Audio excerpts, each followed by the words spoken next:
Olá pessoal, sejam muito bem-vindos ao nosso canal com Andressa Bailon. E hoje nós vamos trabalhar, apresentar para vocês um conteúdo muito bacana, simples, porém que causa algumas dúvidas ainda, Nós teremos a participação, é claro, do nosso querido cinegrafista, editor e marido, o Lindo. Olá, Lindo. Olá, linda. Nós vamos aprender hoje. O que você acha? Alguma sugestão?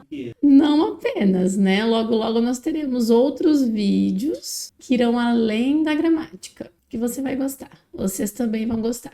Então já aproveitem, se inscrevam no canal se você não é inscrito ainda. Curta, comente os conteúdos que você quer ver nos próximos vídeos, que ainda você tem uma certa dificuldade, que nós podemos apresentá-lo de uma forma mais dinâmica, mais prática, para que você possa entendê-lo. Então deixe seu comentário aí que nós leremos todos. Eu e nosso editor. Então vamos lá, solta a vinheta. Nós não temos vinheta, Tudo bem. Então vamos para a nossa aula de hoje. Como vocês estão vendo aí na tela, nós vamos aprender hoje a diferença entre frase, oração e período. Robson, fala para mim, o que você entende por frase? Isso. Frase é uma fala, é uma escrita em uma ou duas linhas. Bem colocado. Você acha então que tem um número mínimo de linhas e de palavras para ser uma frase? Eu acho que até umas 5 linhas. 5 linhas ou 5 palavras? 5 linhas. 5 linhas. Então, uma frase precisa ter 5 linhas. Vocês concordam, pessoal, com o Robson? Na verdade, uma palavra já pode ser uma frase, sabia? Uma única palavra. Por exemplo, se você vai ao show do Luan Santana, Roupa Nova, que é o show que você vai me levar na exposição de um desses shows, e tem uma placa escrita silêncio. Faz sentido aquela placa? Não. Por que não? Porque as pessoas foram ali para ouvir a música, Então, aquela placa não faz sentido no contexto em que ele está inserido ali, certo? Então, isso não é uma frase. Agora, se eu tenho uma frase escrita silêncio em um hospital, isso faz sentido? Sim. Então, ela é uma frase. Então, uma frase, ela não precisa ter 5 linhas, como você citou, para ser considerada como uma frase. Ela pode ser uma única palavra, tendo verbo ou não, mas fazer sentido no contexto em que ela está sendo aplicada. Uma frase é uma palavra que faz sentido no contexto onde está sendo aplicada. Exatamente. Por isso que aquela placa de silêncio no show não é uma frase, mas aquela placa de silêncio em um hospital é uma frase. É a mesma coisa que eu te perguntar se você gosta de maçã e você respondesse abacate, entende? Era só você responder sim ou não. Você teria que responder sim ou não. E se esse sim ou não fizesse sentido, aí seria uma frase. Então, precisa uma única palavra para ser considerada como uma frase. Porém, nós temos aí 2 tipos de frase. Vocês sabem? Você sabe quais são os 2 tipos de frase? Eu dei uma dica, que pode ou não ter. Verbos. Isso, gente.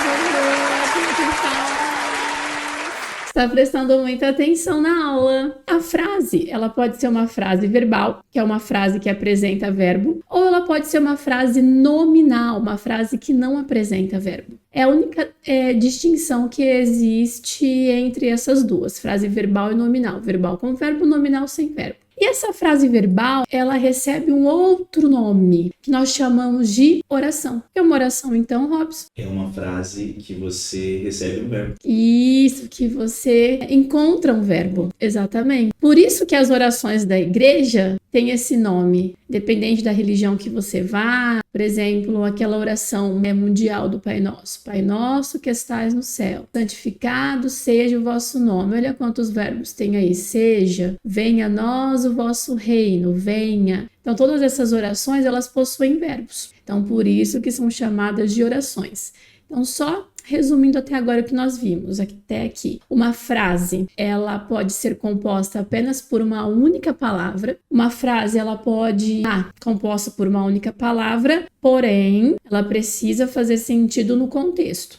Okay? E nós temos 2 tipos de frase, a frase verbal e a frase nominal, sendo que a frase verbal recebe o nome de oração. Tranquilo? Nós vamos entender melhor com essa frase que está apresentada aqui. A população precisa de saneamento básico.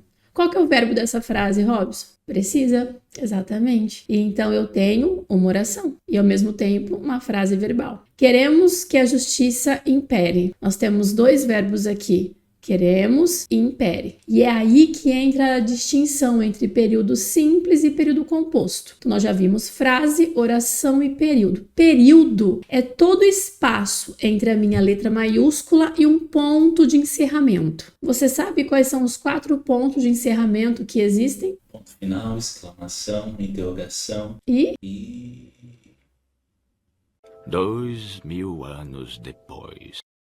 não, o ponto e vírgula ele não encerra, é um período. Você acertou 3. Palmas pro Robson. É ponto final, interrogação, exclamação e reticências. Reticências são aqueles 3 pontinhos que nós temos, tá? Então, esses são os 4 sinais que encerram um período. Então, da minha letra maiúscula a um ponto de encerramento, eu tenho um período. Tudo na língua portuguesa que você ouvir que é simples, refere-se a uma única coisa, composto a mais de uma. Então, período simples, sabendo disso, período simples seria um espaço entre a letra maiúscula e o ponto de encerramento com apenas um verbo ou uma locução verbal. E o período composto seria da minha letra maiúscula a um ponto de encerramento com 2 verbos ou mais. Então temos a frase, que pode ou não ter verbo, o importante é fazer sentido no contexto. Nós temos a oração, que são as frases verbais, a frase nominal, que não possui um verbo, e dentro das frases verbais nós temos os períodos, que o período simples é aquele que possui apenas um verbo, e o composto, mais de um verbo. Ficou claro, pessoal? Ficou claro? Perfeito. Depois eu vou aplicar uma prova para você, Rô.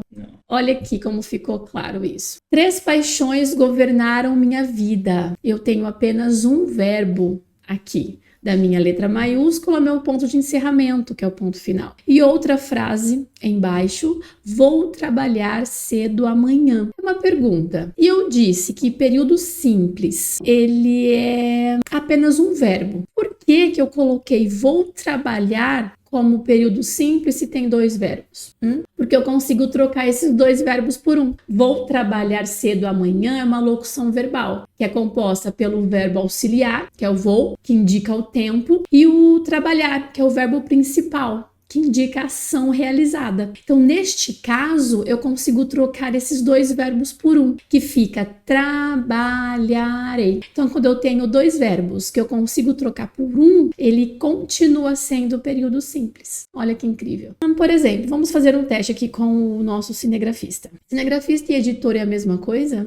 Não, depois nós vamos gravar um vídeo explicando isso, que eu também não sei. Se eu digo, vou correr amanhã, você consegue trocar esses 2 verbos por apenas um? Isso. Tem que tirar o vou, deixar só o correr no futuro. Correria. Exatamente. Continua sendo só um verbo, porque você conseguiu trocar vou correr por um único verbo. Sim, 2 por 1, entendi. Então, quando você consegue trocar 2 verbos por um único, ele continua sendo período simples. Bacana, né? Por isso que é uma língua portuguesa, gente. O composto, não. O composto são mais de um verbo que eu não consigo trocar por um, como nós podemos observar nessas 2 frases, esses 2 períodos. Anseio aliviar o mal, mas não posso e sofro. Eu tenho anseio, aliviar, posso e sofro. 4 verbos, da minha letra maiúscula ao meu ponto de encerramento. Então, isso caracteriza-se como período composto. Como embaixo, vi, vim, vi e venci. 3 verbos em que eu não consigo trocar por único, não são locuções verbais, então o período composto, certo? Alguma dúvida? Se vocês tiverem alguma dúvida, deixem nos comentários.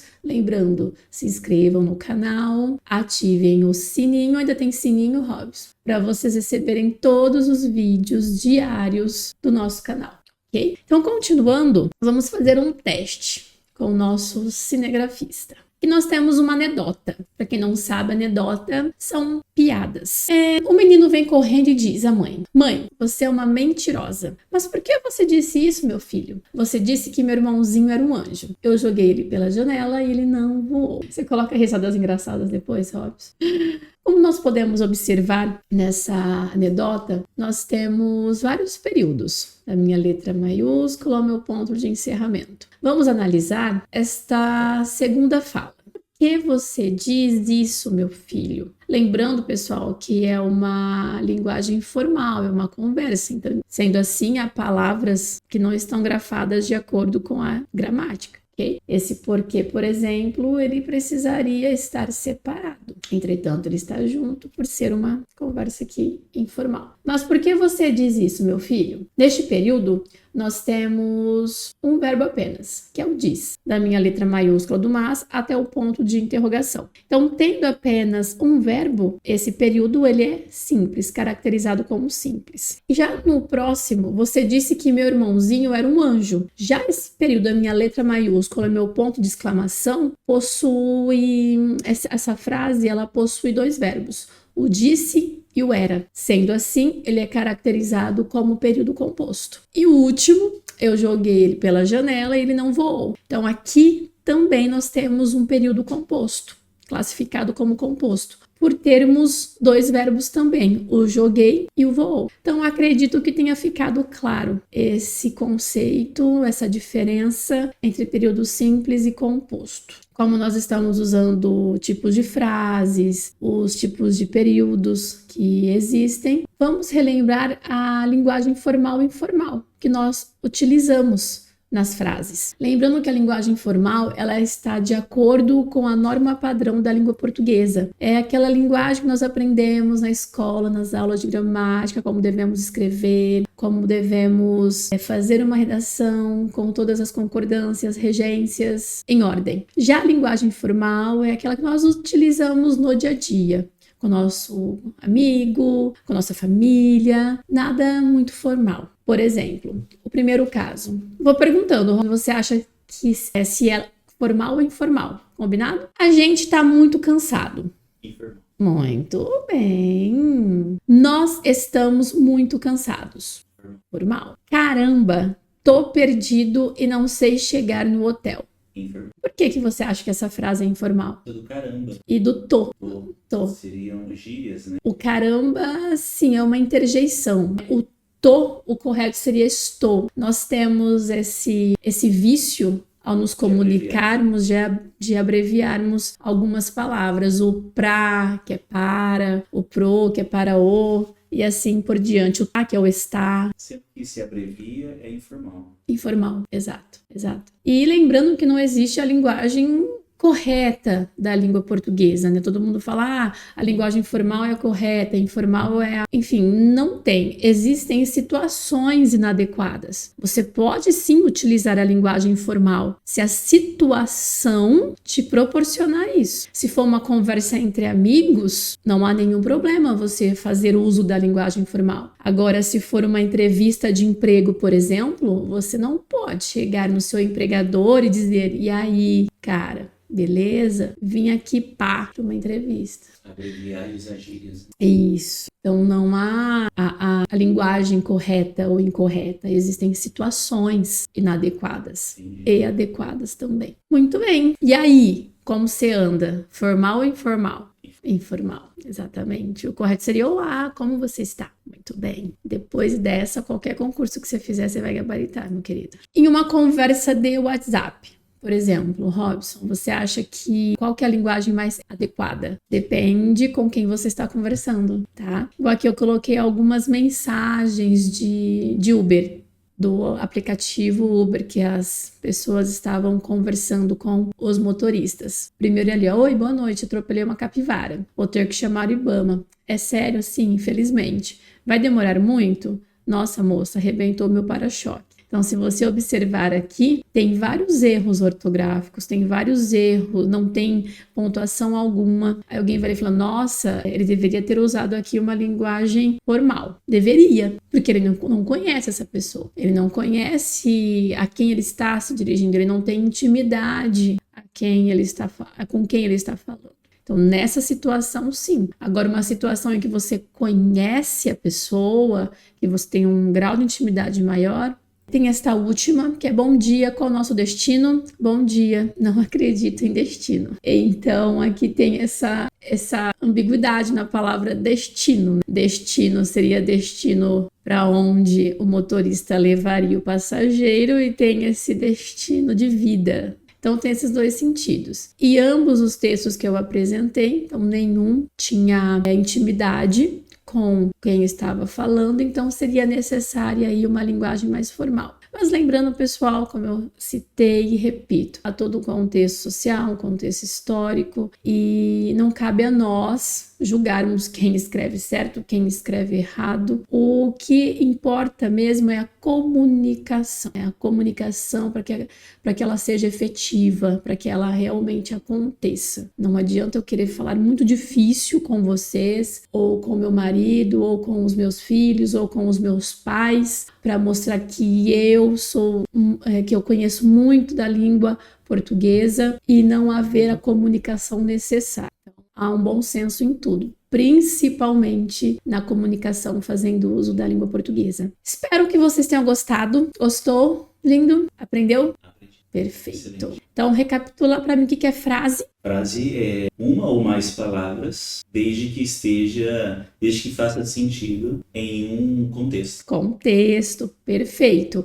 E essa frase, ela pode ser classificada em duas, verbal e nominal, sendo a verbal aquela que contém verbo e nominal que não contém verbo. E a que contém verbo, que é a verbal, recebe o nome de oração. E tendo como ideia que oração é uma frase composta por verbo, quando você tem um período que é da letra maiúscula ao ponto de encerramento, com apenas um verbo, nós caracterizamos como período simples. E a frase que tem, o período que tem da letra maiúscula ao ponto de encerramento, mais de um verbo, nós caracterizamos como período composto. E essas frases podem ser tanto pertencentes à linguagem formal quanto à linguagem informal. Vai depender do grau de intimidade, com quem você está falando. Independente com quem você esteja falando, é necessário que haja uma comunicação efetiva, fazendo uso sempre da linguagem, da comunicação, tendo como referência o seu receptor. Isso é muito importante. Então é isso, espero que vocês tenham gostado.